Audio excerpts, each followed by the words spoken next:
Welcome to the Model Health Show. This is fitness and nutrition expert Sean Stevenson, and I've got a studio full of amazing people in my production team because we've got a very, very special guest in the building. I'm very excited to introduce her to you today. Now, you know, a big part of transforming our body starts with transforming our minds. And, you know, so often people are pining away trying to find a new workout when they really need to work in. And this is really where our transformation ultimately is going to begin. And so that's why I always want to bring the best, absolute best people in the world to help you to really get your inner game together. And today, I mean, she is a true superstar in this field. So very excited to introduce her to you. Now, really quickly, I've got to give a shout out to my drink this morning because it helped me dealing with some stress, dealing with some unexpected twists and turns in the morning, but I had lion's mane tea. And so the University of Malaya actually published a study finding that lion's mane does in fact have neuroprotective and neuroregenerative properties. So it literally has been found to support and protect the myelin that coats your nerve cells. All right, so we've talked about myelin on the show before. So myelin is basically the insulation that helps to kind of reaffirm and protect nerve pathways. So any activity that you're doing repeatedly, your body starts to lay down more myelin so that process or that practice becomes automatic. You know, think about Steph Curry shooting a basketball. The very first time he tried, which is probably close to my son Braden right now, who's 5, starts with the underhand toss up, and eventually, you know, I came to pick him up the other day and he was shooting overhand. Not very consistent, but over time it becomes automatic, and that's because more myelin gets laid down. So literally, you've seen Steph Curry probably falling out of bounds with his eyes closed, shooting a 3 and making it. And that's because of that myelin. And our brains are so amazing in its ability to automate behavior. However, those things can get broken away. Those things can get torn apart through damage, through toxic foods, through trauma. But lion's mane has the ability to protect your brain. So this is why I love it, because it's backed by science. Now, here's the key. 4-Sigmatic does a dual extraction of the lion's mane. So they're doing an alcohol extraction and a hot water extraction. Most companies just do one. So they're not getting all of the beta glucans, all the polysaccharides, all the terpenes, all the different compounds that are unique in different extraction methods. You're getting all of it. Plus, it tastes really good. And so here's how I like to do it. This is what I did today. I had strawberry emulsified MCT oil, a little bit of grass-fed butter, hot water, and I did a couple drops of some chocolate stevia along with the, you know, chocolate strawberry vibe to it, and the 4-Sigmatic tea, and it was fantastic. And I'm still feeling that just wholesome feel in my body. So if you're not using them already, head over there, check them out. It's 4sigmatic.com/model. That's FOURSIGMATIC.com/MODEL. And you're going to get an exclusive 15% off all of their incredible mushroom coffees and mushroom elixirs. So head over and check them out. And now let me get to the iTunes review of the week. So this review is from Cinder Chola on iTunes, and it's a 5-star review, and it says, "I'm so glad I found you." And the review says, "I've been listening to your show for about half a year, and I'm already caught up now. I just finished listening to the coconut oil episode, and yes, useful, practical, smart knowledge. I used going ape in my conversation recently and chuckled to myself because you guys speak to me. Your podcast, along with my Fitbit and yoga practice, has enabled me to have an 8.5-pound weight loss since March of this year. Keep up the fantastic, positive work." Thank you so much for leaving us that review. I truly, truly do appreciate it. And wow, you should be so proud of yourself for the progress. That's what it's really about. It's progress, not perfection. And I'm incredibly proud of you and just grateful for you taking the time to leave the review. And everybody, if you've yet to do so, make sure to head over to iTunes and leave us that review. I truly, truly appreciate it. And hopefully we can get you featured on the show as the review of the week at some point. And on that note, let me get to our special guest who is in the building with me today. My guest today is the one and only Lisa Nichols, and she is one of the world's most requested motivational speakers, as well as a media personality, corporate CEO whose global platform has reached and served 30 million people. And Lisa's courage and determination has inspired fans worldwide and helped countless audiences break through to discover their own untapped talents and potential. As founder and chief executive officer of Motivating the Masses, Inc., now listen to this. This is so amazing. This is one of the country's only publicly traded personal and business development training companies. Publicly traded company this amazing human started. And she's also the author of 7 best-selling books, and she's appeared on Oprah, The Today Show, Steve Harvey Show, just to name a few. And now she's here on the Model Health Show to share her insights with you. And I'd like to welcome Lisa Nichols. How you doing today, Lisa? I'm grateful to be here. I'm loving the content. I'm here going, I gotta write this stuff down, but I'll look at the video. So thank you for having me, Sean. It's my pleasure. I'm so grateful for you taking the time to be here with me. And I would love if you just start with your superhero origin story. Oh my God. Let people know how you got here. Where did you get started? Amen. It started a far away from here, not just geographically, emotionally, spiritually, financially. I started the journey of self-development to save my own life. I started the journey of human potential development to find out, who I was. I felt like I was seeing a version of me, but I wasn't seeing all of me. You said something very critical in the opening. You talked about it's an inner game, and I knew that my external circumstances in 1994, if I pick a year, I could pick 92, I could pick 97, because there was a period of time. There wasn't a moment, it was a period of time. Yeah. But in 1994, if I pick a moment, I was broke and broken. And I knew that being broke was easier than being broken. Being broke, I just need to go find out how to make money. Being broken, I need to find the willpower and the desire to get up and the belief in myself to tell someone I was worthy of being paid. That was the hardest journey. And I had my son in 1994, which it was a combination of the most beautiful time in my life and the lowest point in my life, because it was the time that I had something outside of me, my child, something that I saw my heart for the first time outside of my chest. Yeah. And I was willing to kill away my ego or my she-go for this child. And I had to, 8 months after he was born, when I had to go get on government's assistance. Yeah. And I had to stand in the line and ask someone to help me pay my bills and to help me feed my child. And it was one of the most humbling experiences of my life, because I was very independent. I'd been working since I was 14. And at 28, I hit a place that I didn't know was rock bottom, until I kept feeling something on my back going, I think that's the bottom through circumstances, Right. Yeah. And one of those circumstances was when he was 8 months old. I ran out of Pampers, and I went to the ATM to get $20 out to get my son Jelani Pampers, and it said insufficient funds. And I was just saying the other day, I was delivering a sermon at a church, and I said, I was interviewed 155 times in a 5-month period. Because I was the first woman in the self-development industry to get paid $1 million to write one book.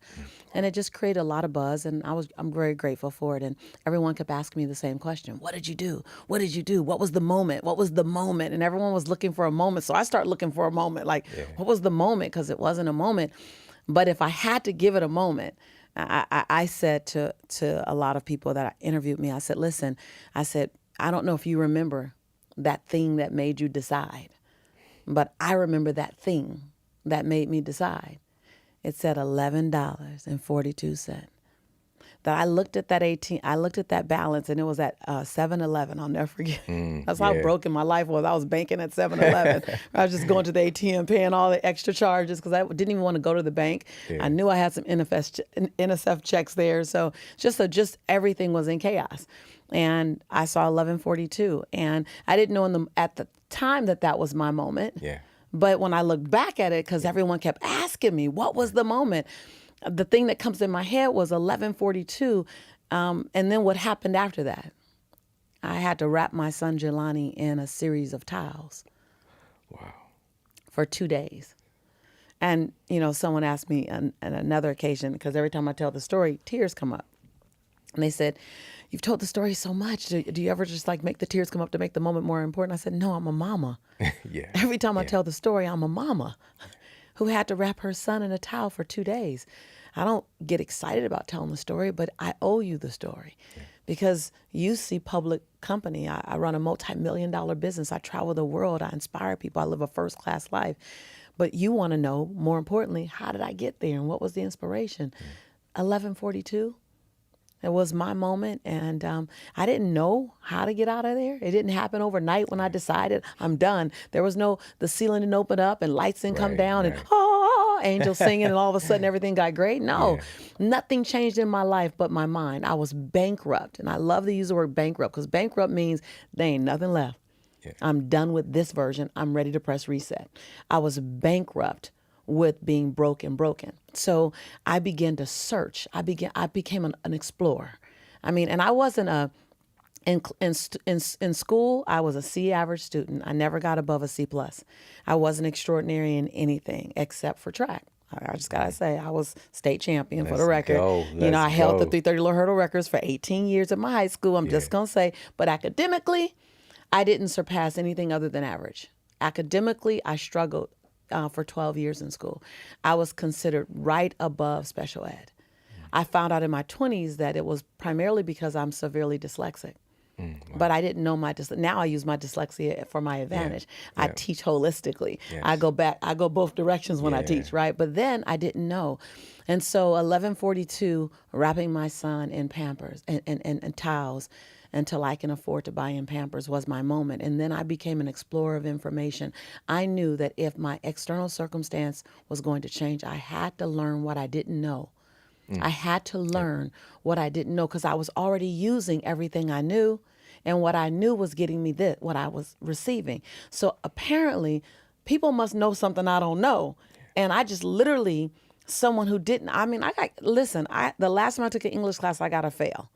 The last time I took a speech class, I got a D minus. And my English teacher told me I was the weakest writer she had ever met in her entire life, in front of the entire class, in front of the entire class. And my speech teacher said, Ms. Nichols, quote unquote, I recommend that you never speak in public, that you get a desk job. I kid you not. Crazy. So I had no confirmation of who I could become. Other than my mom and my dad. And they were just like, look, have a good life and don't struggle too much. You know what I mean? It wasn't like you can have everything. It was just don't struggle too much. And when I told my dad I want to be a motivational speaker, he was like, well, what is that? Is that a real job? Does that come with benefits? You get vacation? Can you feed your baby on that? Like it wasn't even a created environment. Now it is. Now it's getting hot. It's popular. But it didn't come with any structure. And so I was bankrupt in who I had become. So I was willing to reinvent Lisa.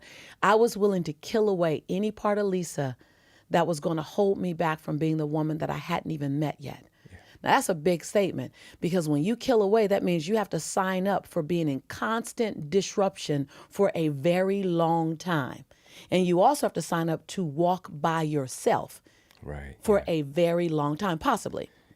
And so I was okay with that. I was okay with that. It was scary, but I knew that I could not sentence myself and my son to a future that looked and resembled this.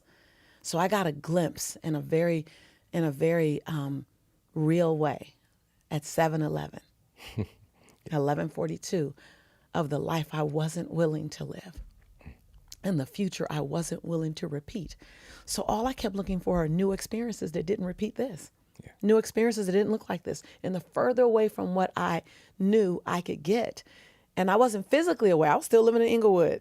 I was still driving down Martin Luther King Boulevard, Inglewood and house. I'm still driving my same little Citation. I had a car that was so old, it didn't have two seats. It had the one seat. Remember them old cars? They had the one seat. We drove one of them too. My grandmother had the car. And it was a hand-me-down. And I was grateful for it. And, I couldn't turn left. And when I turned left, it got stuck. And then it came unstuck. And then it was dangerous. Everything on my left side because the car would swerve. And I was okay with that. I was going to drive that bucket to my future. If I needed to. I was okay with disrupting everything for the sake of something unfamiliar, an unfamiliar possibility. Now, I want to be clear. I wasn't running from my past. I bring it with me. That's how you know. You know about it in my books. You know about it when I'm on stage. I'm okay. I own all Lisa, every single aspect of Lisa. 8 months after that moment, my son's father went to prison. And my son is 23, and my son's father is still in prison today. And I had the journey of pulling the blessing out of that and understanding what was that about, and finding forgiveness in my heart, and not using that as a crutch, and so I had all these beautiful gifts that came wrapped in sandpaper. I had beautiful gifts that came wrapped in sandpaper, and some took me a month to understand, and some took me 10 years to get to the gift because the sandpaper was so thick. And so that's who I am. This is just, there's certain things, I've heard some of your story before, obviously, but there's certain things that you just expressed that is so interesting because I do the same exact thing. Oftentimes we think there's this moment when something magical happens, but it's a process. And you actually did the thing that I do, which is, I've never heard anybody else do this, but I was diagnosed with this so-called incurable condition with my spine when I was 20 years old. And that was really my rock bottom. And, I proceeded to gain a lot of weight and dabble into depression and just really losing a sense of purpose because my identity was like, I'm going to complete school, I'm going to be successful. And now I lost everything, even the ability to pay my own bills.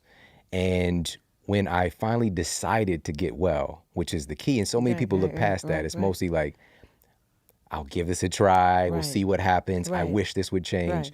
But I really decided that no matter what, I'm going to get well. You had certainty. Exactly. And that happened instantly. But the process, and it's not like the clouds parted. Right. You did Angels sing. Right. That's what I do when I'm telling my story. Right. And, unicorns didn't come out, none of that. But the awakening process happened. Yes. And it was, I just asked my wife recently, who's happens to be in the studio here today. So look, it's so good.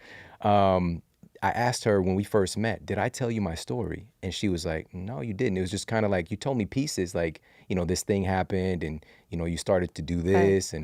But the story was still unfolding. Yes. And it wasn't until I met her and then several years after when I actually saw, that's when the transformation took place. So I love that you can, and also bringing the past with you. It's not like you cut ties and, it's who you are. I need that. Yeah. That's the soil that this grew from. Lisa grew from that soil. Yeah.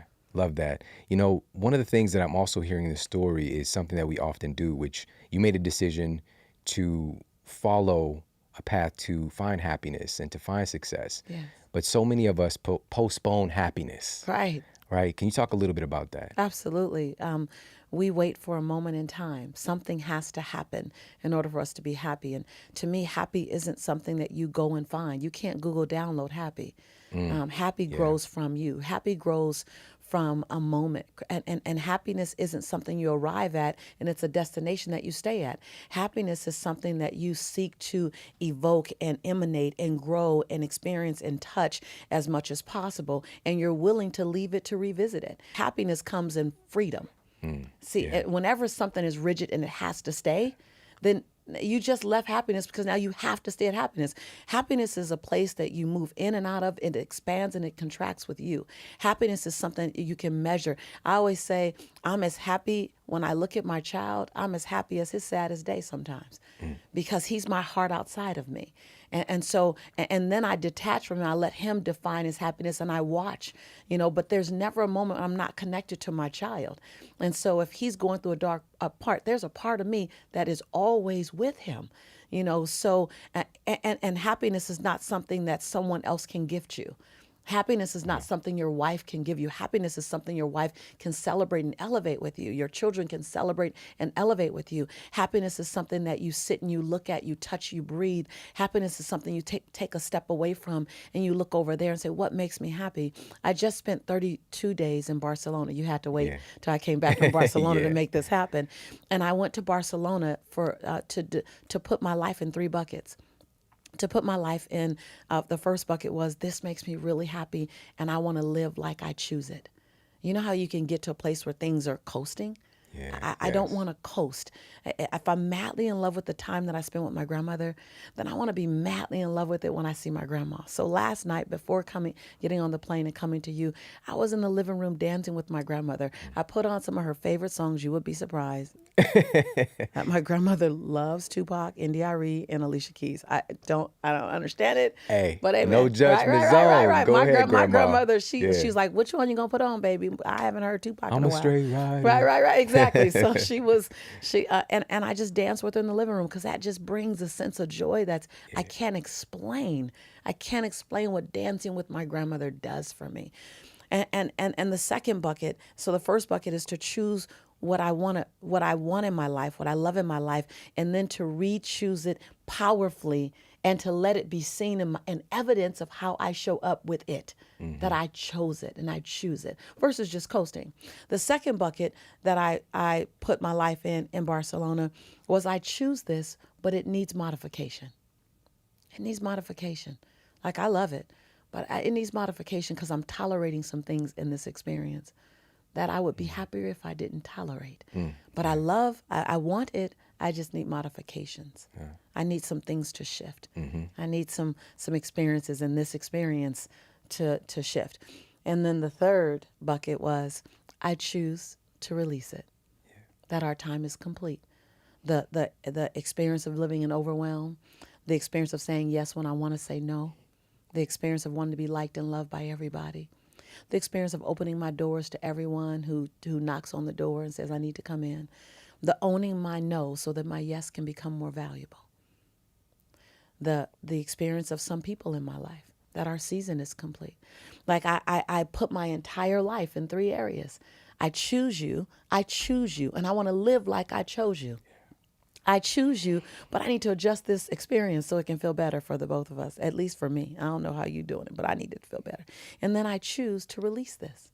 Behaviors, thoughts, actions, and people.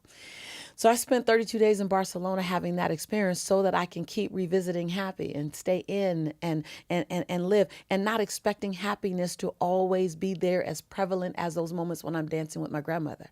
Right. And to allow it to be fluid and flexible in my life. And to allow happiness to move away from me at times so that I can honor it and own it more. Yeah. And not to expect and assume. It makes so much sense. I think that it's kind of ingrained in our culture because of movies and things like that. We have these very romantic ideas of, Yeah. for example, like the Jerry Maguire, you complete me. Yes, When we yes. have 2 incomplete people getting together, Right. it's going to be some serious Right, drama. right, And not even putting that on another person and understanding right. that we're responsible for our own happiness. Right. And I That we love, won't find perfection. You said yeah, it earlier. I exactly. loved Yeah, it. yeah, yeah. We won't ever find perfection. And it's a false hope that always leaves you lacking something. But if you can find and discover how to perfectly work with your imperfection.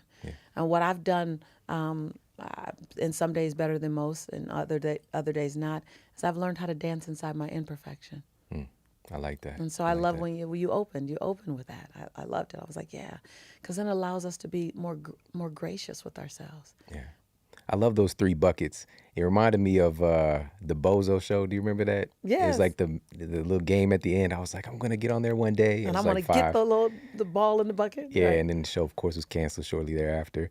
But thinking of those 3 buckets, we've been talking a lot, and I've brought on some of the top people in the world just on exercising your no muscle. Yes. Right? So we talked with James Altucher, who wrote Yes. the book, The Power of No, instead of The Yes. Power of Now, and also Michael Hyatt, and talking about having those standards. Because the reality is, I think one of our big issues is that we think we have more time than we do. And to really take advantage of our life and this human experience, and to have our standards, Yes. for what we're willing to take on, for what we're willing to accept, and for where we're headed. And it's not that we don't love those situations, those people, the environment. It's still gratitude there, but you can't take everybody with you as well, and everybody doesn't want to come. Right. And Right. I used to have this kind of mentality of like, we're not leaving till everybody's on the Right. bus. I'm gonna help everybody. I'm gonna help you help yourself. Right. Yeah. And the reality is when you look at why we do what we do. Like I love the study of the human mind. I love the study of behavior. Right. And when we say yes, when we want to say no. When our ego flexes, it comes from 4 areas is what I've reduced, and when you realize that these 4 areas are false, and they're just false illusions that you made real, then you operate differently. So whenever my students step on my campus, I say, listen, it's gonna take you years to get to here, but let's talk about where we want to get to. I want to get to a place where you have nothing to prove, you have nothing to protect. You have nothing to hide. and you have nothing to defend. Now, each one of those are big because we live in proving that we're smart enough, proving that we're good enough. Women, we want to prove that we're equal to men. Blacks want to prove that we're just as smart as that white guy. I mean, it goes across cultural lines, it goes across geographical lines, it goes across economic lines. We live in proving. But if you can begin and just start now, I don't know when you'll get there, but start now living like you have nothing to prove. There's an elevated sense of freedom. Then, if you can live like you have nothing to hide, like there are no secrets. There are no skeletons in my closet because I opened the closet door and I dragged them all out and I brought them with me because when you get me, you get that. And I'm whole and complete with who I am. Like I've fallen in love with the darkest part of myself. And when you can fall in love with the darkest part of yourself, your insecurities, your need to be loved, your need to be approved, your need to be embraced, your lack of clarity, your dyslexia, if you can fall in love with the darkest part of yourself and bring him or her with you into every experience, not wearing it, not putting it out in front of you, but just, by the way, I went on a date once and the first part of the day I said, so let me tell you all the stuff I don't want you to find out about me so I can not try to hide all that, Yeah. Right. And then, then he fell in love. Then I had to figure that out because I wasn't in love. So, but if you can bring that with you, so there's nothing to hide. The third is there's nothing to protect. There's nothing to protect. There's no image to protect. Now that my brand is, a global brand, there's always this conversation of brand management. And I go, let me always be a part of that conversation with my PR rep, with my manager. Let me be a part because my version of brand protection and your idea of brand protection might be different. And I'm committed to helping you see what's important to me because brand protection is not about hiding. Brand protection is not about defending. Brand protection is about standing in my authentic truth at all times.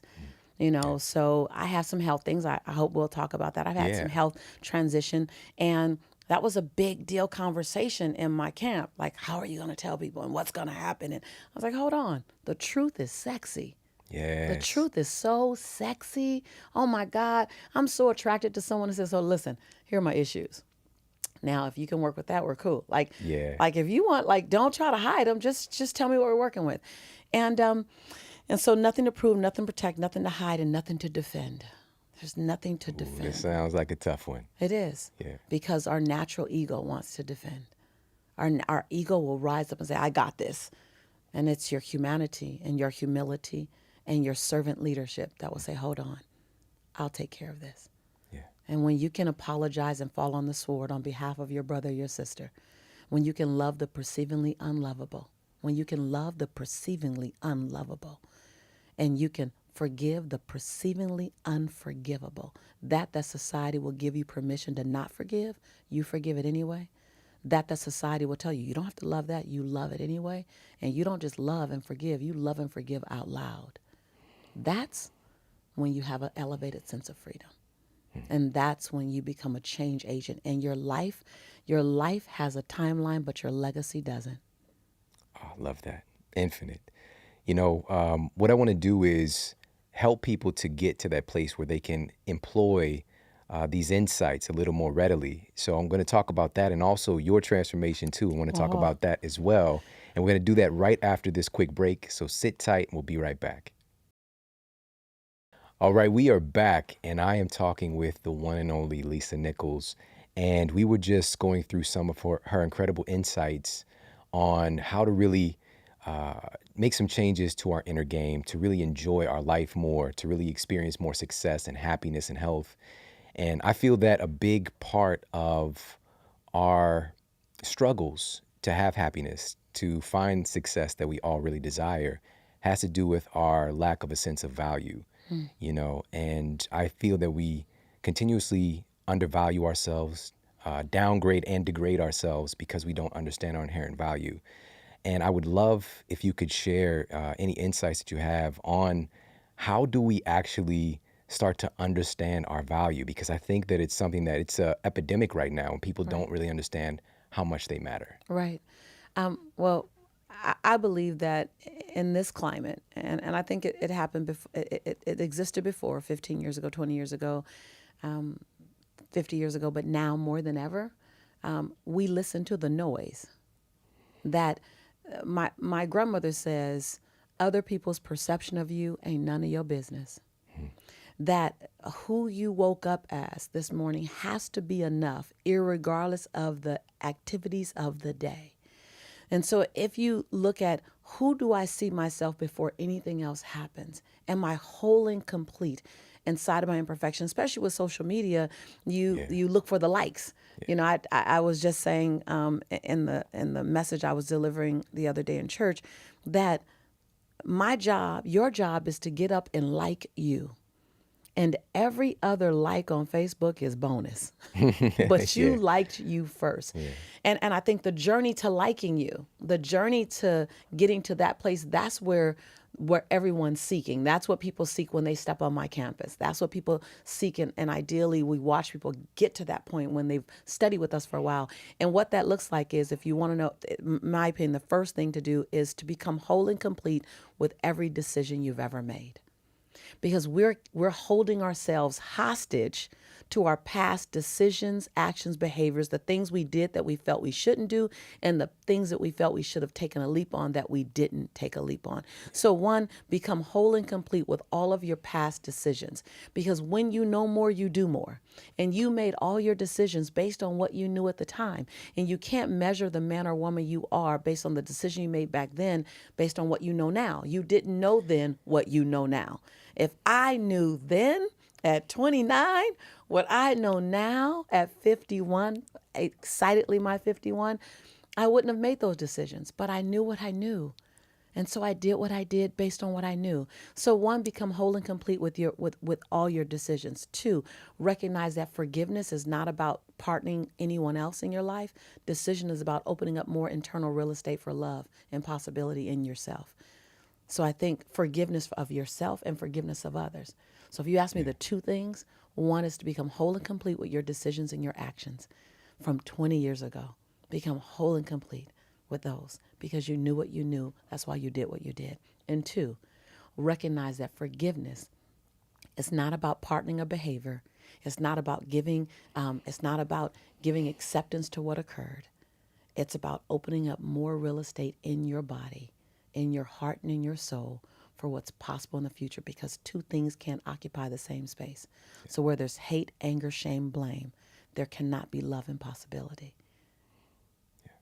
Those two things, if you just focus on those two things, I can give you a list of 12 things, but those two can keep you busy. Right. So Yeah. laser Yes. focus. We often operate like a floodlight, trying to cover a whole lot of ground when we should operate like a laser. Let me penetrate this. Let me master this. Let me heal this. Let me go back. When I decided to forgive my son's father, that's all I worked on for a year. That's every exercise I did was about him because I didn't want to keep touching it for the next 10 years. Now I have a beautiful relationship with him. I spotlighted him at my conference. He calls me on the phone. I tell him, call me from prison. He calls me on the phone. I Oh put him my on the mic goodness. system. I spotlight him. He's written 14 books in prison. Like now I use him as the model example for get it done no matter where you are. Yeah. Because I did the work. I forgave myself. I was in an abusive relationship where my fiance at the time picked me up and threw me 3 feet across the room. And then he choked me until I passed out. 13 years later, I ran into him at a conference. I couldn't go to his state. I was so afraid that I would run into him. And he's 6'9", 310 pounds. He was huge. So he was physically imposing as well as physically imposing in my life. And I did the work on him. I did the work on him for 9 straight years. 9 straight years. So when I he came to my conference, so it was very intentional. He came to ask for my forgiveness. And I said, I needed to give myself life. So I forgave you a long time ago for me. So you just need to forgive you because I already did the work. I had no angst or energy or anger around him. I felt a little uncomfortable, but there was no residual anger because I had to fall madly in love with Lisa. The woman you see sitting here is simply the result of saying, what does it look like to fall madly in love with me? And not in a bragging way, not in a way that spews onto other people, but in a way that I say every day I'm going to give myself a chance. Every day I get to press reset. I get to press reset 1,000 times. And when I get to 999, I get to press reset on the reset button. And what happens if I did that?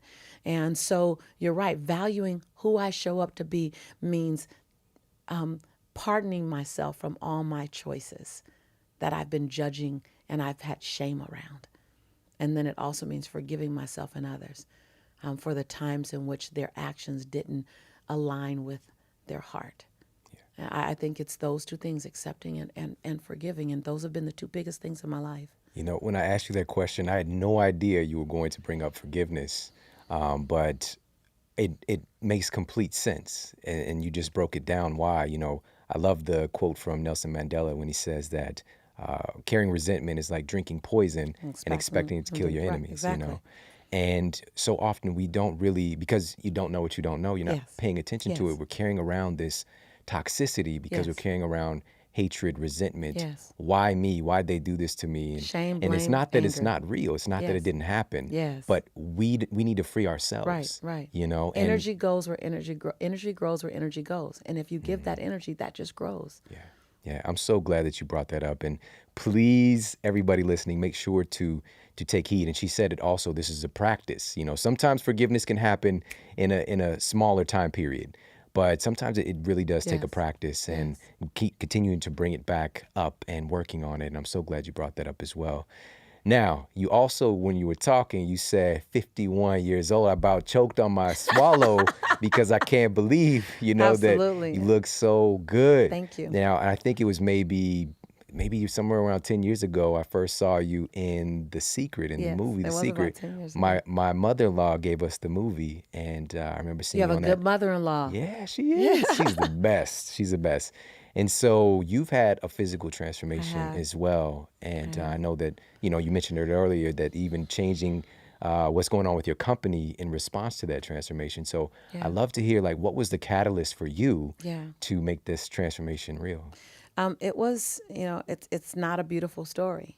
It's not I decided one day I needed to change. It's not beautiful. And I got to tell you that this is the largest platform that I would share this in thus far.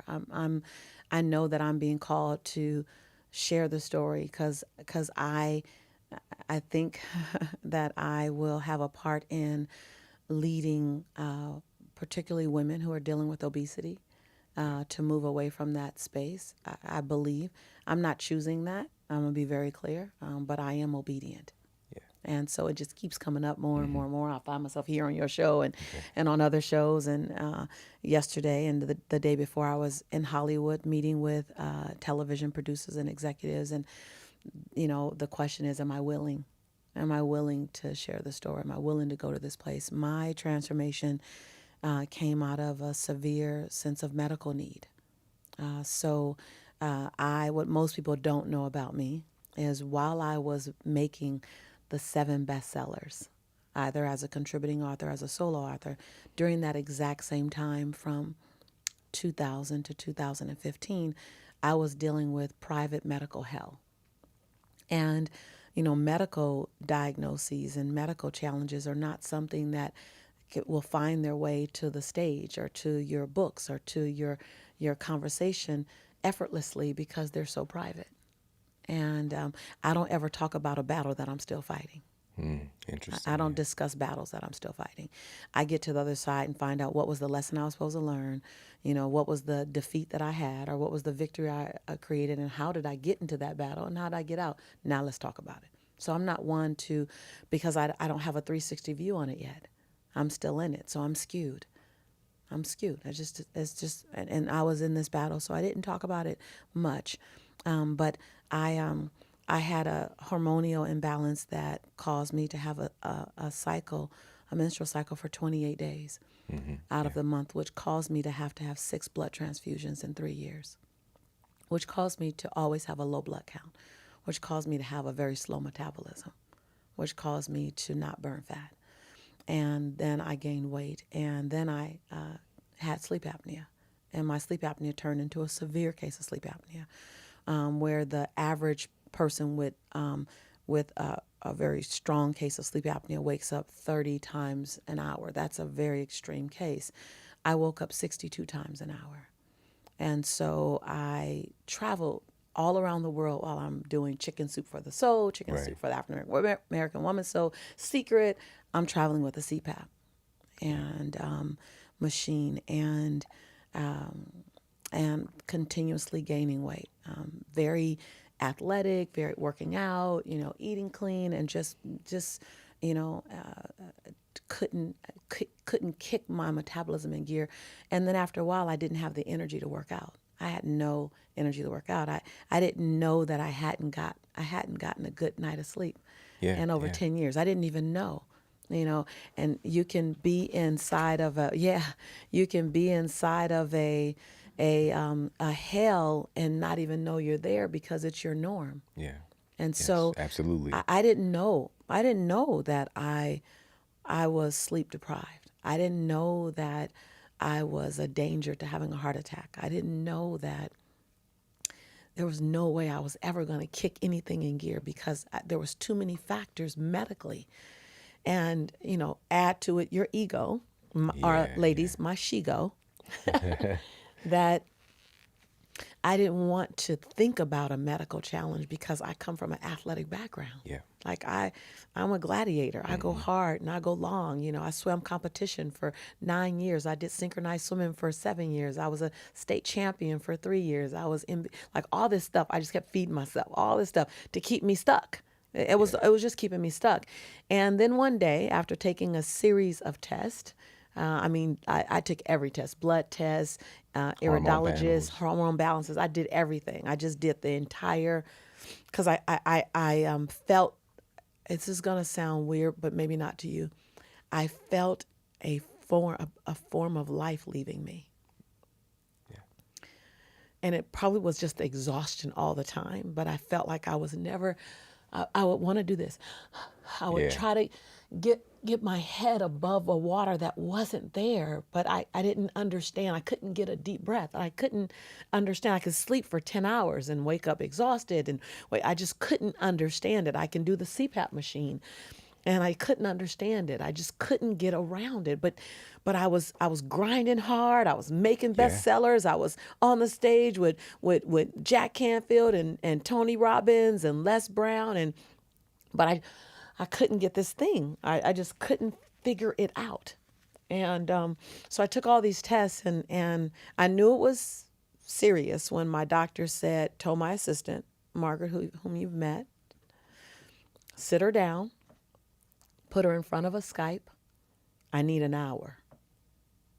I just got off stage in Utah, speaking in front of about 11,500 people, 13 different countries, 13 different languages. So all this energy, like, roar, just energy. Signing about 375 books for hours, just signing and smiling and posing and signing, just energy, right? And then I go into this presidential suite, sit down at this table, turn on the Skype, and literally my life is in front of me. And she had Margaret print out this packet so I could see, because people like me need evidence. People like you need evidence. I Yeah. need facts, right? And she walked me through this 42-page report. And in summary, she said, you're no longer obese. You're morbidly obese. I carried it. And you can look at all my pictures. I carry it very well. I'm proportioned well, and I'm Yeah. strong. Yeah. So that can be elusive, and that could be misleading. And I'm wildly successful with all this weight. So that could be Yeah. misleading. So everything that was my advantage, everything was the reason why I could go. Everything that was my pride and joy was now my enemy. She said, it's not a matter of, she says, you have severe sleep apnea. You're over 210 pounds. You don't have enough blood in your body. You travel over 280 days out the year. And your day at work is not sitting quietly producing something. Your day at work is lifting everybody else.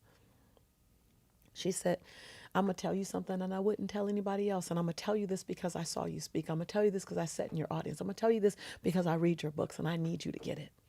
She said, it's not a matter of if you will have a heart attack. It's a question of where will you be? She said, will you be on stage? Will you be in a hotel room by yourself? Will you be 30,000 feet in the air? Or will you be with your child? She said, let me take away any wonder. If you don't do anything, We will all lose you.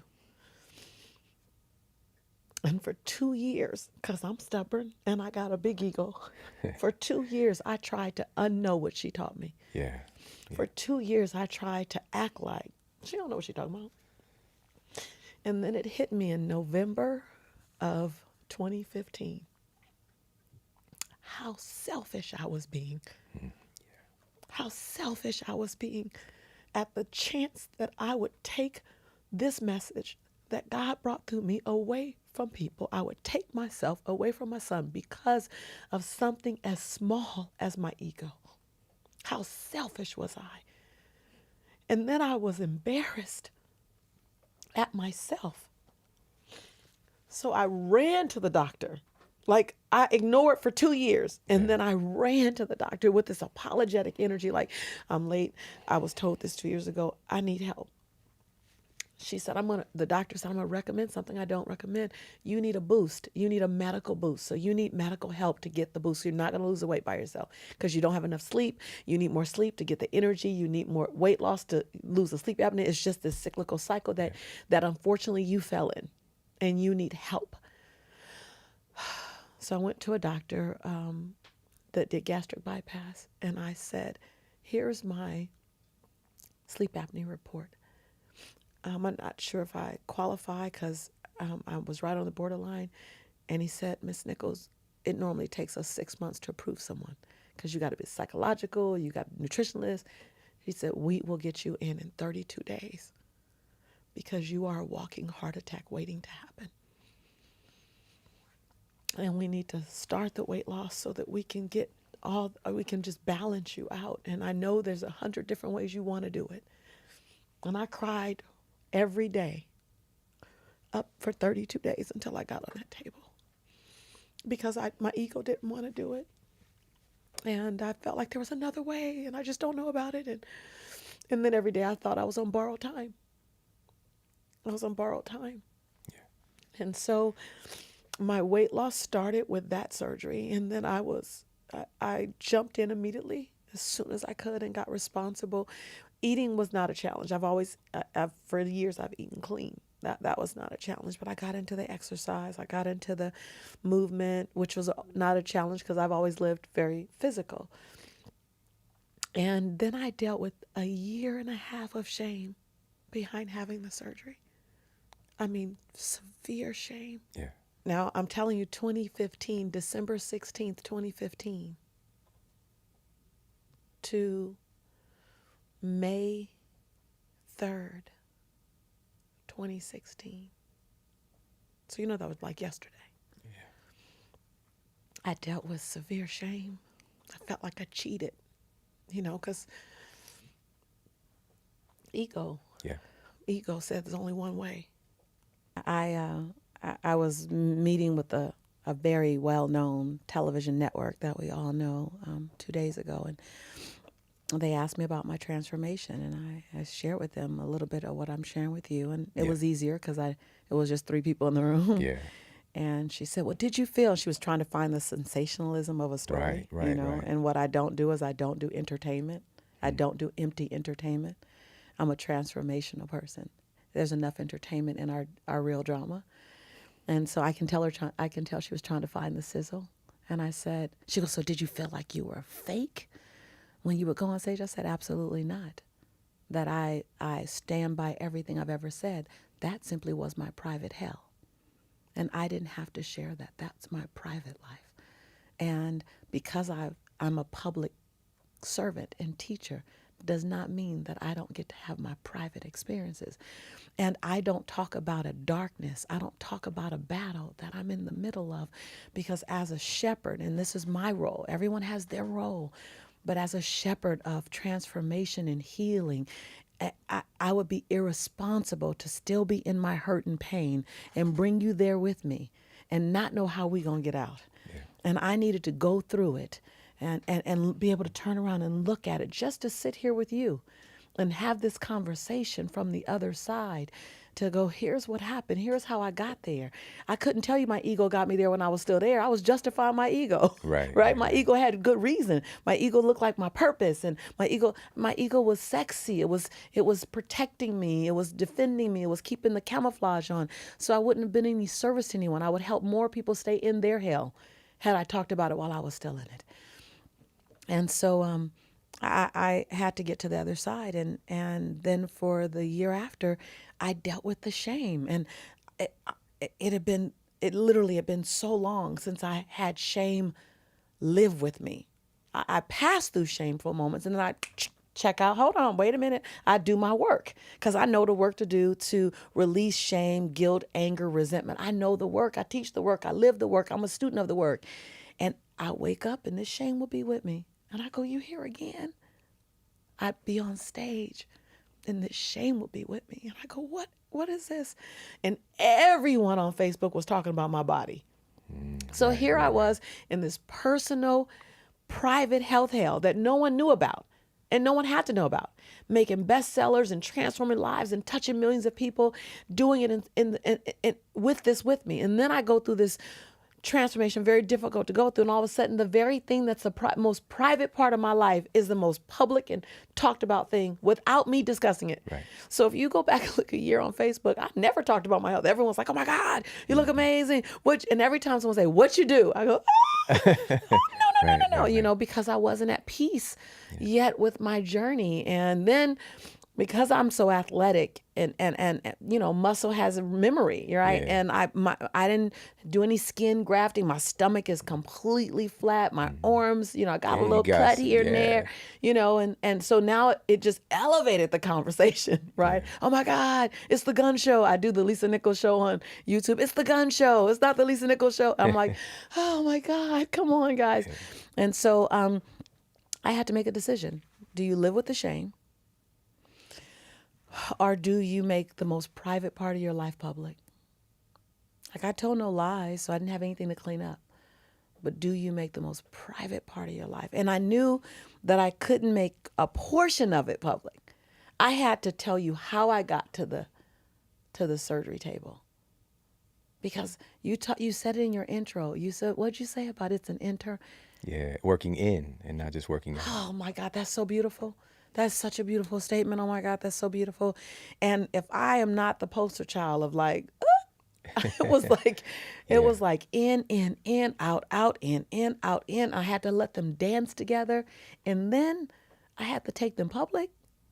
Yeah. I'm so grateful because I didn't know this story, Mm-hmm. and and the fact that you're sharing it here with us, I know that with knees knocking, by the way, with knees knocking and teeth chattering. So many people listening are going to be able to identify with this. And it's really, you said it earlier, like it would be selfish of you to not share. It would be selfish of you to not do something to make sure that you're still here and sharing your gift. And I want to unpack a couple of things for people because, again, people listening, there are people in similar situations. I get these messages every day, right. And not understanding that you can overeat your way fat, you can move your way fat, you can overstress your way fat, and you can undersleep your way fat as well. And this is the big gap and why I decided to put so much time and energy into getting this message out, because it's that missing component. I'm a nutritionist, so what is it? And I was like, food is everything forever, but it just wasn't.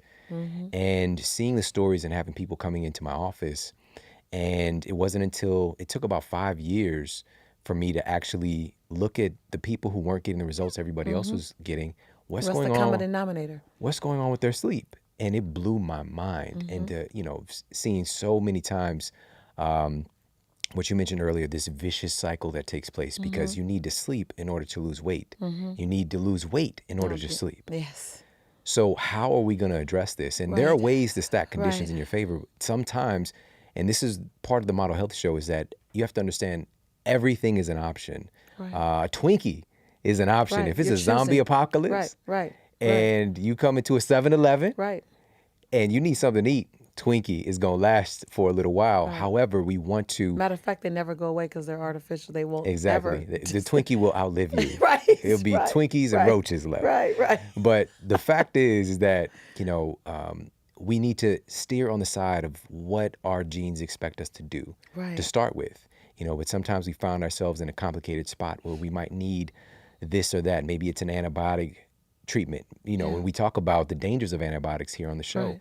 But sometimes in Right. a spot instance, we just don't want to live reliant on that. Right. And so once we get to that place, Jumpstart. exactly, Jumpstart. and that was the word That's that what you I- used, yeah. and so for you to regain that fitness and that Yes. athletic Yes. identity that Yes. you were carrying, which is so powerful, it's really a remarkable story. And at this point, Thank so you for saying that. I want to pause you to thank you for saying that, because I've worked through the first four layers of shame, and it's a progress.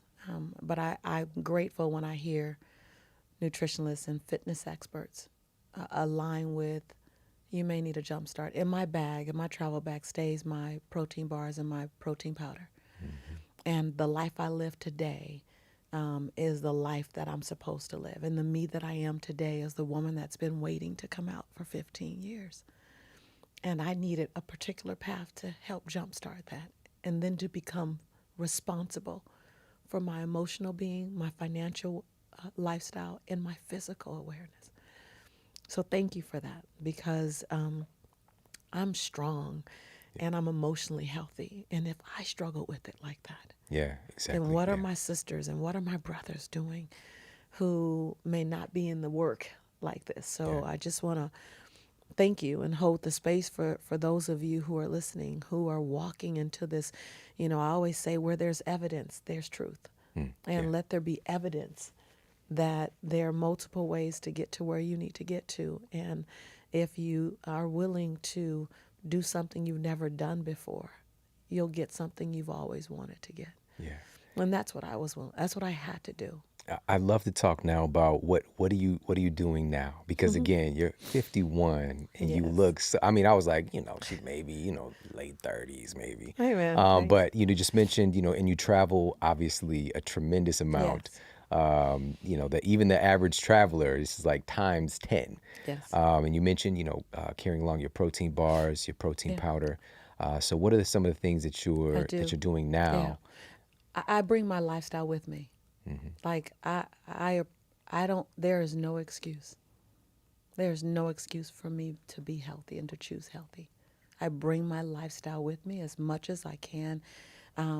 I learned a while ago that as long as I got my body weight, I got weights. Because Yeah, I would go to that's a right. conference in a hotel, and I'd go to the gym. And everyone at the conference would be in the gym. And so I'd spend all my Yeah, time in I've the seen that gym taking before. pictures on treadmills with my headscarf done on, that before, because yeah. I don't go to the gym looking hot. I Yeah. go to the gym ready to get my workout on. And then you on Instagram looking like a hot mess, like, and everyone's Did she just and jack a car? they're posting before I get out the gym. So I stopped going to the gym in hotels because I just couldn't go to the gym, and so I learned that my body weight is enough weight. Yeah. So my arms exist from push-ups. Like I can always do a push-up. I can always do a plank. I can. So several things, and please write this down, because I last year, if you're listening, last year I traveled 310 days out the year.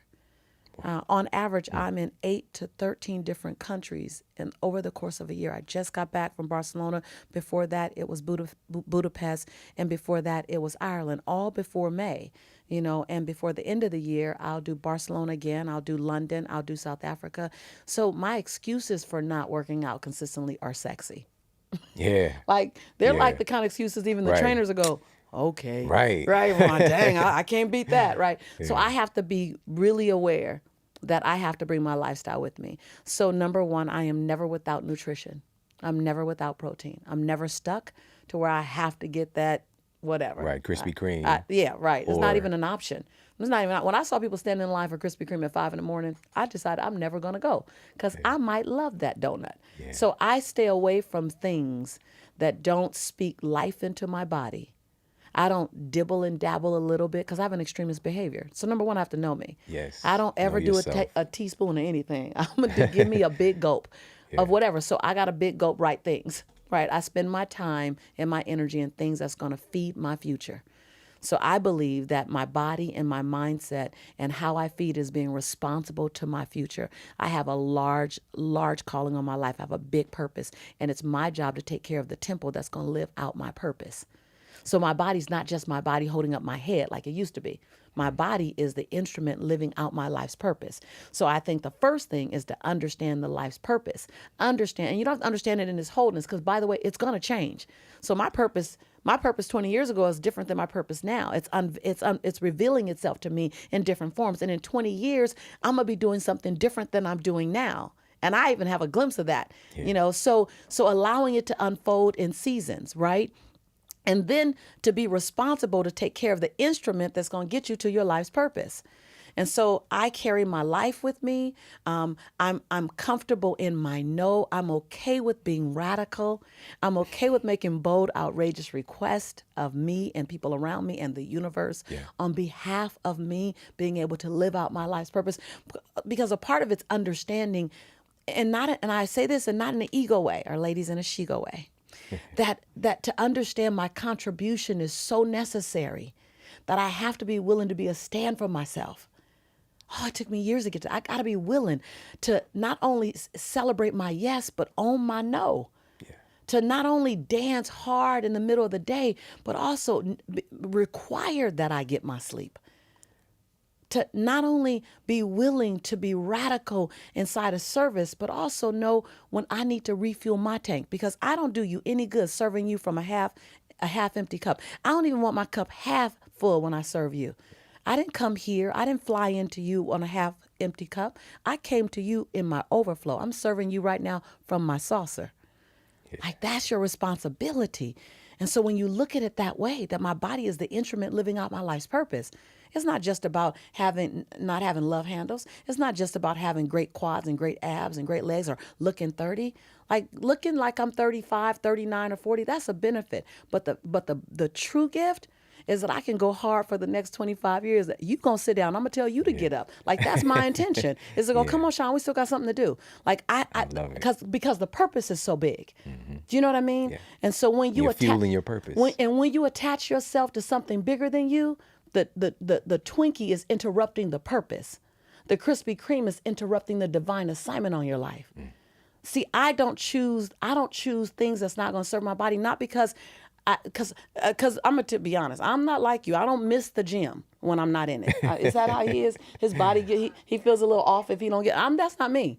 I don't miss the gym. I miss being able to live out my life's purpose. Yeah. And hopefully in the path of that, I'll start missing the gym. Like I have friends that go, if I'm not in the gym in 3 days, it feels weird. I'm like, I'm waiting to get there. Mm-hmm. I'm not there yet, but I'm working out because my body has to keep up with the divine assignment on my life as the divine assignment unfolds itself to me. So I don't see the whole thing. People are like, oh, you see the, no. I just see the next 2 feet. I see the next 200 feet. I don't know what's 2,000. You couldn't have told me 20 years ago I'd be one of the featured teachers in The Secret. You couldn't have told me 15 years ago that I'd have 7 bestsellers. You couldn't have told me that. I would have reminded you that I got to fail in English. You couldn't have told me 10 years ago that I would be one of the most recognized speakers internationally in Slovenia, in Kazakhstan, in Kiev. I didn't know what those places were because I failed geography. You couldn't have told me, right? Yeah. And so your assignment is unfolding itself. Your contribution to the planet is unfolding itself in seasons as you can digest it. Because the universe knows, God, whatever you want to call it, knows you can't even handle knowing everything that you're going to do. But here's what I do know. I need to be ready. This body, this temple needs to be ready to do it.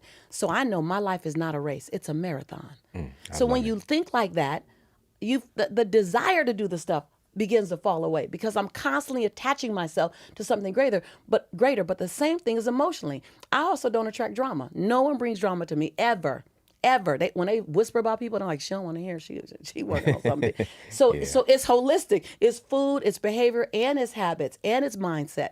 So my cousins, when we're at a barbecue and they're talking about stuff, and I come like, what y'all talking about? I'm like, girl, you don't want to hear about it. No, I want to hear about it. No, really. You don't want to hear about it because you ain't got time for that. You're doing big stuff. Oh yeah, you're right. If it's small, you're right. I don't. Matter of fact, on my TV, my goddaughter was in my house for a while, and she was looking at crazy stuff. I said, that energy can't be in my house, babe. Because I'm concentrating on what I'm doing next in my house. That's distracting me.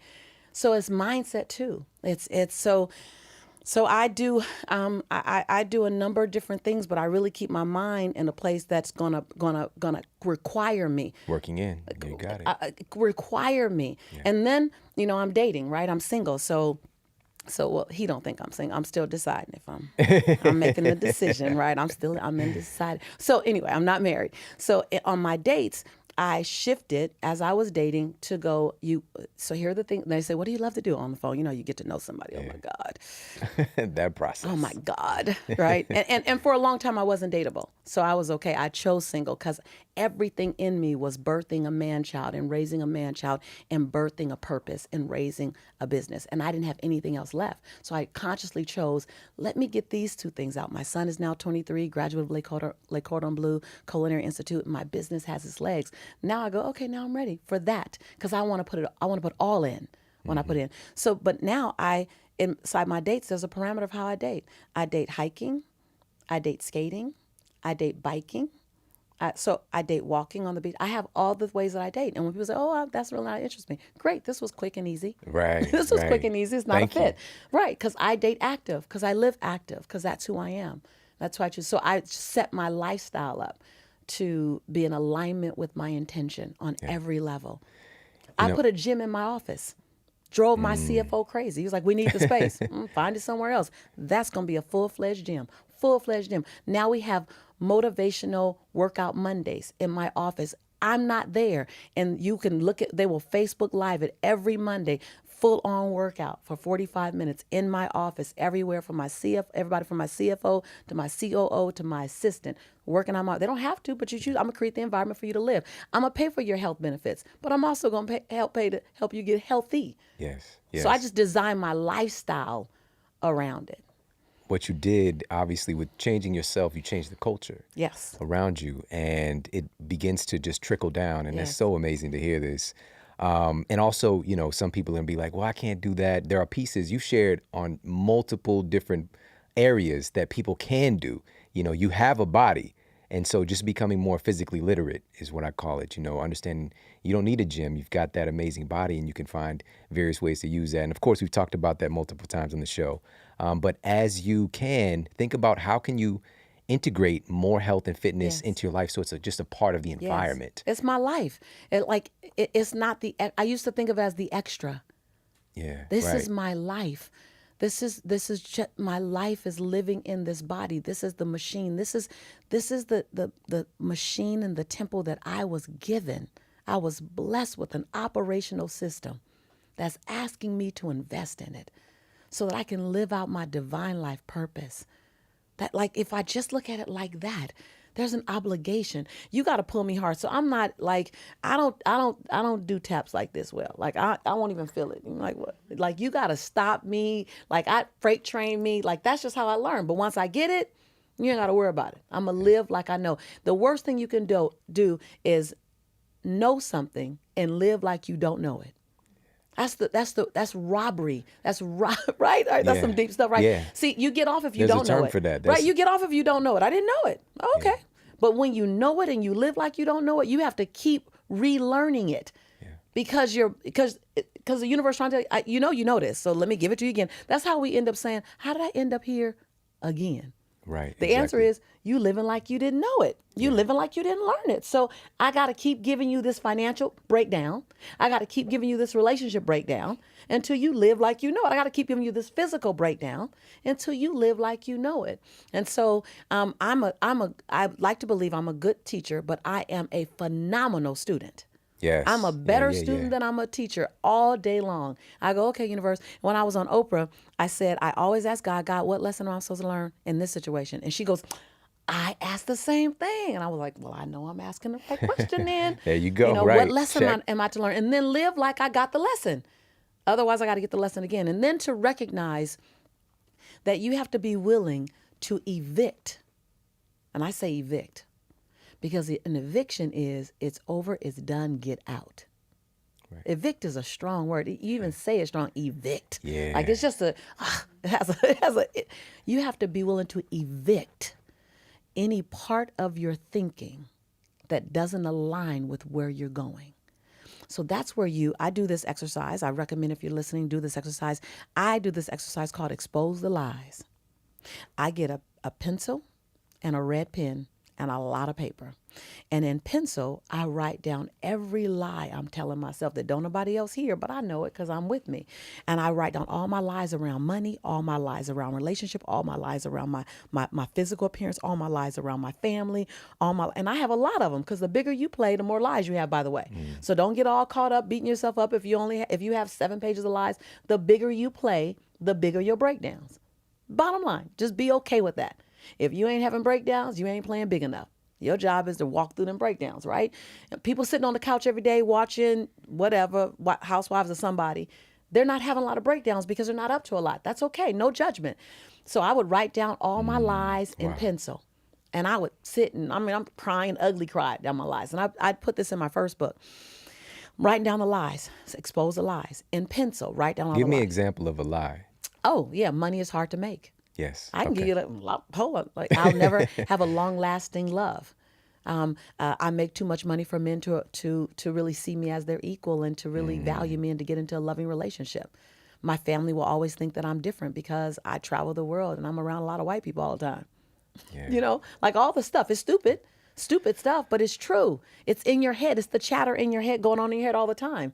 It's my children, my They son. might call it alternative facts today. Right. Right. So, right, yeah. Right. But right. we all tell ourselves these lies Right. and to expose them. I love that. Right. So Because powerful. in your head, they got a lot of power because they're just between these ears in your head. But out here in the world, they're so small. You go, as you're writing the lie, you're laughing. Like I'll write the lie and go, that's so stupid. Yeah. But it has value and power in your head.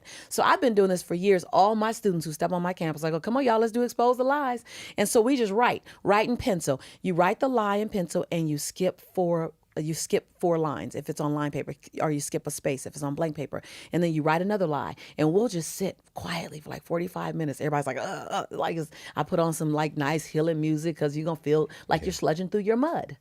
And then you feel like a fraud, then you feel shame, then you feel guilt, and you're writing these lies and it feels ugly. Then I say, get out the red pen and now write the truth. And everyone gets stuck. I don't know what the truth is. Okay, but you knew that was a lie. Because you wrote it down. You chose it. You chose it as a lie. So that means there is a truth that exists out there somewhere. You don't have to believe the truth today, but you know that there is a truth because you identified that as a lie. So write the truth whether you can own it now or not. So then everyone's writing the truth in red ink. Then I tell them for one day, read the lie and the truth together, because neuro-linguistic programming says that if you do an association, your mind will naturally jump to the association. So the last time you told yourself that lie, there was nothing there to counter it with. But the next time after reading lie, truth, lie, truth, lie, truth, lie, truth, right? You do that. If you really want to cement it, you do it 3 times. The next time you read the lie, your brain will naturally see the truth in that red ink. It's juicy stuff. So then you read the lie, the truth, the lie, the truth, so that now you have an association with the truth. Right. The next time the lie comes up, right? Then the final step is you take an eraser, a big eraser, and you erase all the lies that's written in pencil. And so I do that. I would constantly do that. I've done that exercise for like the last 9 years. I'm consistent to do it. I used to do it once a month because stuff would come up. And now I do it like every 8-9 months. I just write, okay, what are my lies? What are my lies? I'm in a new relationship. Okay, new lies just came up. Right. And of course I'm in a relationship that's international. So he's in another country. So I'm like, I can't make an international relationship work. Okay, that's the lie. Now what do I need? What's the truth? Right. And the truth is I can make anything work because I have time freedom, space freedom, and financial freedom. What are you talking about, chick? Yeah. Right? As we, and you said it, as you grow and evolve, Yes. it becomes more, you get more of that, Yes. BIG said more money, more problems, Right, but right. really as we grow and achieve more success, it's easy to start coasting. Absolutely. And so to do this practice, to keep yourself accountable so you can keep reaching your potential, Yes. which is limitless. Yes. I really love that. And, there's a term for that as well. It's called acrasia. It's where we work against our better judgment. It's where we work against our knowledge of what actually is Yeah, truth. yes. And so often we will fight to protect our lies. Yes. Right? And so when we wake up to that, when we become Break down aware, the house, break down the relationships, break down the job. It will all go to Yes. crap to protect our lives. And time is, what I want people to understand is that time is going to pass anyways. Right. So you might as well spend your time working on your truth Right. than on the lie. Well, and the truth is sexy. The truth is Yeah, I love attractive. that. If you look at my brand is not a brand of protection. My brand is a brand of truth. It's a brand of transparency. Someone said, what if they find this out about you? I said, well, if they tell the story wrong, I'm going to correct them and tell the story right. Like, I don't know if you remember way back in the day. You might not know. I don't know how old you are. You may not know. But way back in the day, the Phil Donahue show used to come on. Donahue. And Phil Donahue used to bust people out. He loved busting people out. You'd have someone on stage saying, yeah, I stopped drinking 20 years ago and now I live a clean life. And then Phil say, well, you know what? We happen to have on the phone someone who was in the bar with you last weekend. Like, Phil Donahue would bust people out. And I always said, I will never have a Phil Donahue moment because I'm going to sit on stage and say, I had a drink last week, but today is a new day. Can I get a new chance? Like, that's who I choose to be, which is why I knew last year at my conference, I stood in front of about 1,100 people between those who were live in my room and those who were online. And I shared the story of my health journey. And I shared that I had surgery because I wanted to share my truth and I wanted it to come from me. And at the time I wasn't ready for it to be public. And I asked everyone in that conference, it was about 600 people in the room and about another 700 people online. I said, could we just keep this between us right now until I'm ready? Do you know it's been a year and a half. Not one person has mentioned it online. That's amazing. Isn't that amazing? Yeah. Isn't that When you amazing? share your When you truth. share your truth. And here's what the last thing that I want to share with you is people want to be convenienced. They want growth and convenience. They want expansion and convenience. And the moment it becomes challenging, they want to quit. My grandmother says, baby. She starts every sentence with baby. I'm sure it's because she can't remember our names. 'Cause it's a lot of us. Yeah. She says, baby, your conviction and your convenience don't live on the same block. She said, you have to be willing to be mildly, to moderately, to significantly inconvenience for that thing that you have a conviction for, that thing that you're passionate about, or at least tell the truth and say you really didn't want it in the first place. But don't sit here and complain and then quit when it gets hard, because everything on the other side of your possible is everything on the other side of what you thought was possible is the impossible waiting to happen in your life. But you will never find your next best version of you sitting inside your comfort zone. So I'm amazed at how many people come to me and they tell me the list of what they want. Then when I give them the what to do, they go, well, that's hard. And then I look at them. And you know me, I'm edgy. I just give them a look. I said, did you think I was going to give you the easy route? And I didn't, and I don't know it for myself. There's no easy in transformation, but you can decide what you want to call difficult. See, I welcome challenging because I know when I do that thing I don't want to do and I say that thing I don't want to say, I access the woman I've always known myself to be. Sorry, I almost stood up and started clapping. Yes, yes, yes, yes, yes. Right. So I'm I love it, constantly, yeah. people ask, God, what was it like? I was in a constant discomfort for 12 years. Yeah. A constant discomfort, constant inconvenience. Like, think about it. If you sign up for being inconvenienced, I'm going to sign up for being inconvenienced because I want the lifestyle. I want the fact that at age 10, I was able to take my son to South Africa and he stood on the top of this mountain that he thought was the tallest mountain in the world, because that's that same baby that I couldn't put Pampers on. And he stood on top of the mountain with no front teeth. And he says, Mommy, I'm on top of the tallest mountain in the world. I still have that memory burned in my head. So for the inconvenience of eating beanies and weenies every day of the week for 3 years, for the inconvenience of getting free turkeys at Christmas and at New Year's and standing in that line feeling both gratitude and shame, I'll do it over again every time to watch that child have a future that he deserved. And I'm willing, I can have access to it. Yeah. All day. I'm just blown away. Of course, I knew that, you're obviously an exceptional human being, but you're somebody who reminds us that we are as well. And just one final quick thing I'd like for you to share is, what is the model? And you've already shared many pieces of this, but what is the model that you're setting with the way that you're living your life personally? funny you should ask that question. That is so funny, Sean. In 1992, I named my company. I went down to the Better Business Bureau thing, and my friend was with me, and I said, what's the name going to be? She said, I don't know. I said, I don't know either. She said, well, what do you want to do? I said, I want to inspire people. She said, to do what? I said, to live their best life. She said, well, how you going to do that? I said, I'm going to motivate them. She goes, well, who you going to motivate? I said, everybody. She said, like the masses? I said, the masses. She said, well, why don't we call it motivating the masses? Yeah. I said, okay. And she said, what do you want to be? I said, when it comes to possibility, healing, hope, and getting up, I want to be the standard by which other people measure possibility. And no one has ever asked me that question. But I never forgot my answer when she asked me, because everything I wanted to do was living into that intention of I want what I do, the company, the conversation to be the standard by which what possibility and healing is measured by. Yeah. Determination and resiliency. See, I'm not the fastest kid on the team. I'm not the smartest cookie in the cookie jar. I'm not the cutest girl in line. I'm not. But what I do have is more resiliency and determination than most. I'm not the one that's been able to dodge the bullet. I've been hit by the bullet. But I'm the one who was willing to love the shooter.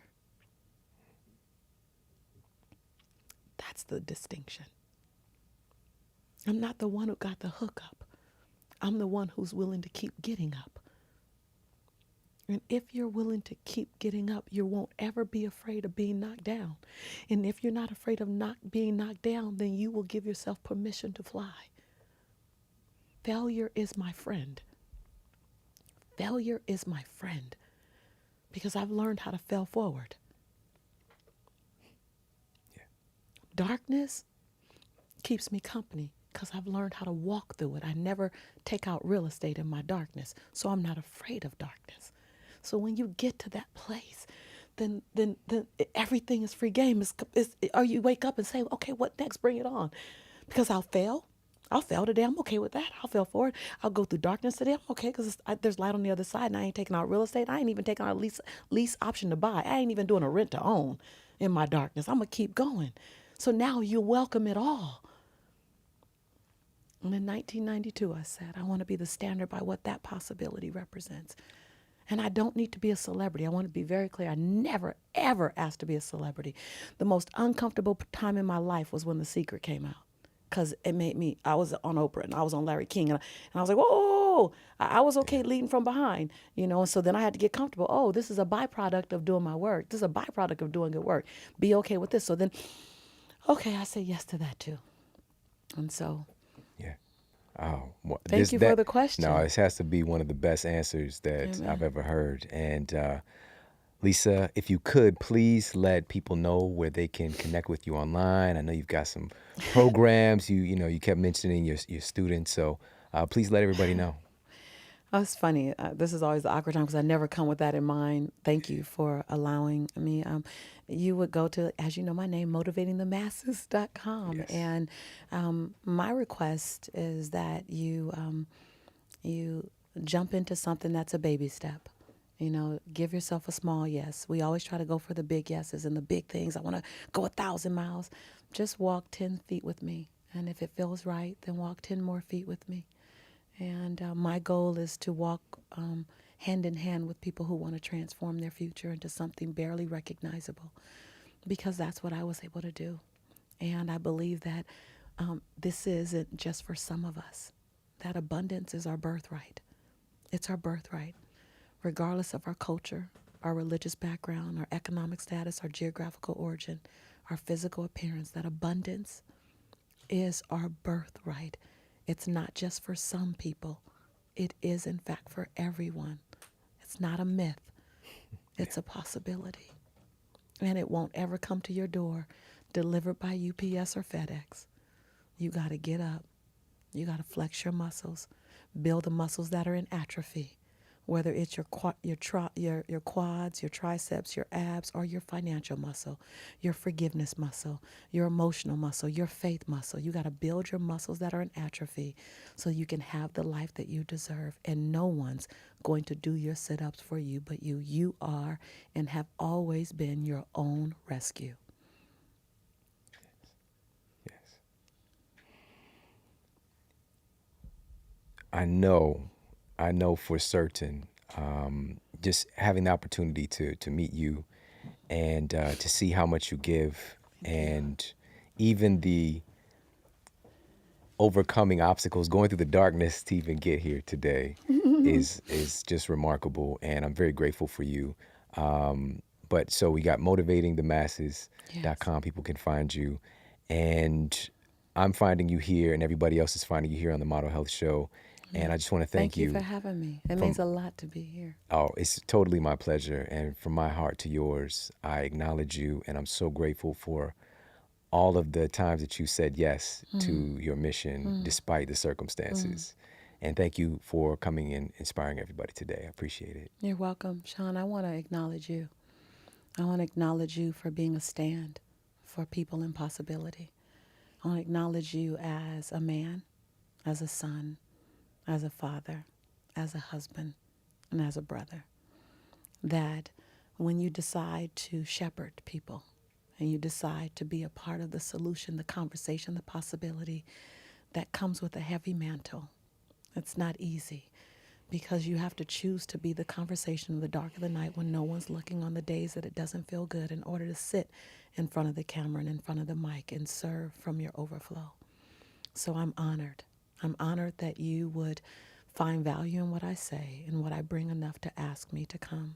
But I'm more honored to walk the planet at the same time as you. And it encourages me as a mother of a son. It encourages me as a sister of a brother, as a daughter of a man, to sit in the space with you. It really does. I've been sitting here basking in who you are, basking in you as a husband, seeing your wife and seeing her and loving her and honoring her, and as a father. I've been just allowing it to sit up with me and serve me selfishly while we are in this time. So I'm honored to know you and honored to be with you. Thank you. I have the truth bumps. Thank you so much. I appreciate you immensely, Lisa. Everybody, thank you so much for tuning in and spending this time with us. Make sure, like yesterday, go and check out motivatingthemasses.com. Connect with Lisa, follow her online, and check out her amazing talks all over the interwebs. I'm so grateful for you tuning in with me and sharing your time. I know how valuable you are in your time, and hopefully today you start to understand more about how valuable you are. And one of the big things that I want you to take away from today, and that Lisa shared, is we're all going to go through tough spots. We're going to go through darkness, but we keep moving forward. You know, we don't want to take up real estate there in the upside down. All right. Shout out to everybody watching Stranger Things.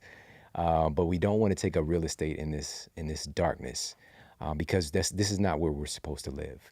And to just keep moving forward. And one of the big things is understanding that some of the greatest stories, I really think that you're in process right now. If you're finding yourself in struggle, in challenge, you're in process. And it's going to be a great story for you to share, to help others. And this is why you cannot stop. You keep moving forward. And thank you for making me a part of your life and allowing me to serve and to give my gift. And I promise we've got some amazing, amazing episodes coming up with some just incredible guests and incredible show topics, but none more important than today with the one and only Lisa Nichols. I appreciate you so much for tuning in.